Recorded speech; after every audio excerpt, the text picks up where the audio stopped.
চাঁদপুর সরকারি কলেজে ছাত্রদলের উদ্যোগে এইচএসসি পরীক্ষার্থীদের মাঝে শিক্ষা উপকরণ এবং পানি বিতরণ করা হয়েছে। কেন্দ্রীয় ছাত্রদল এবং জেলা বিএনপির সভাপতি শেখ ফরিদ আহমেদ মানিকের নির্দেশে বৃহস্পতিবার সকালে কলেজ গেটের সামনে এই কর্মসূচি পালন করা হয়। বিস্তারিত থাকছে লক্ষণ চন্দ্র সূত্রধরের প্রতিবেদনে।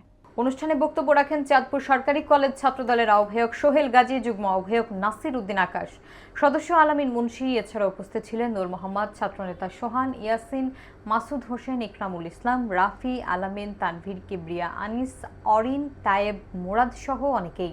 এ সময় তারা আন্তরিকতার সাথে পরীক্ষার্থীদের মাঝে কলম, স্কেল এবং পানি বিতরণ করেন।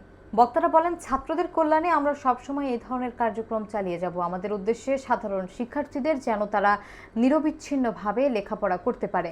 উল্লেখ্য, এই কর্মসূচি শিক্ষার্থীদের উৎসাহ ব্যঞ্জক এবং সহায়ক হিসেবে ভূমিকা রাখছে বলে স্থানীয়রা উল্লেখ করেন।